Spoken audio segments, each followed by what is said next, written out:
சமீப காலமாக பெண்களை தப்பாக ஏஐலாம் யூஸ் பண்ணி எடிட் பண்ணி ஆபாசமாக சித்தரிக்கிறாங்க. அதை பற்றி நீங்கள் என்ன நினைக்கிறீங்க? மார்ஃபிங்ன்றது நம்ம சாஃப்ட்வேர் கொடுத்துருக்காங்க. ப்ராசஸ் எப்படின்னா நம்ம சாஃப்ட்வேர் கொடுத்துருக்காங்கன்னா அதை பற்றி கற்றுக்கிறதுக்கு தான் கொடுத்துருக்காங்களே தவிர்த்து அதையும் மிஸ்யூஸ் பண்ணுறாங்க நிறைய இதில். எக்ஸாம்பிள், இப்போ ஒரு லோன் வாங்குற இடத்துல Aadhaar card, PAN card, selfie எல்லாமே அப்லோட் பண்ண சொல்கிறாங்க. அதை அப்லோட் பண்ணுறாங்க. நம்ம அந்த லோனை திரும்ப கட்டலைன்னா மார்ஃபிங் பண்ணி அவங்கள பிளாக்மெயில் பண்ணுறாங்க.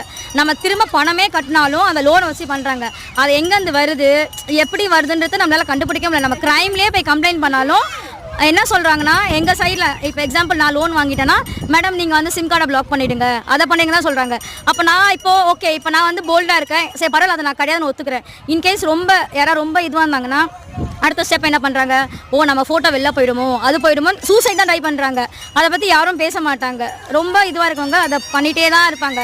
அதை என்ன பண்ணணும்னா, க்ரைம் நம்ம இப்போ போய் கம்ப்ளைண்ட் கொடுத்தோன்னா ஃபர்ஸ்ட் ஆஃப் ஆல் அதை எடுத்து பேசி நம்பரை ட்ரேஸ் பண்ணி, அதுக்கு தான் அவங்களுக்கு தனியாக க்ரைம் பிரான்ச்னு வச்சுருக்காங்க. போலீஸ்ன்றது வேறு, க்ரைம்ன்றது வேறு.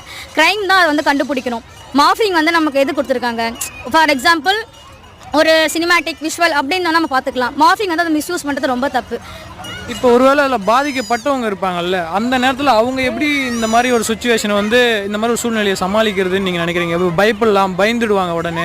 ஸோ அதை எப்படி நம்ம ஹேண்டில் பண்ணுறதுன்னு நீங்கள் நினைக்கிறீங்க? தைரியமாக பேசணும்.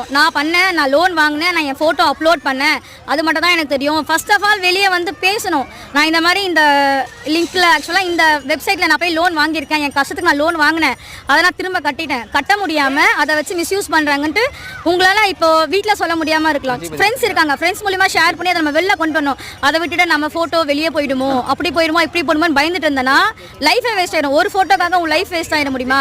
உன்னோட ஃபியூச்சரை நீ பார்த்துட்டே இருக்கணும், அடுத்தடுத்து போயிட்டே இருக்கணும். ஃபோட்டோ தானே தள்ளி விட்டு போயிட்டே இரு, உன் உடம்புல இருக்கிறது தான் என் உடம்புல இருக்க போகுது, அவ்வளோதான் அப்படின்னு பார்த்துட்டு போயிட்டே இருக்கணும்.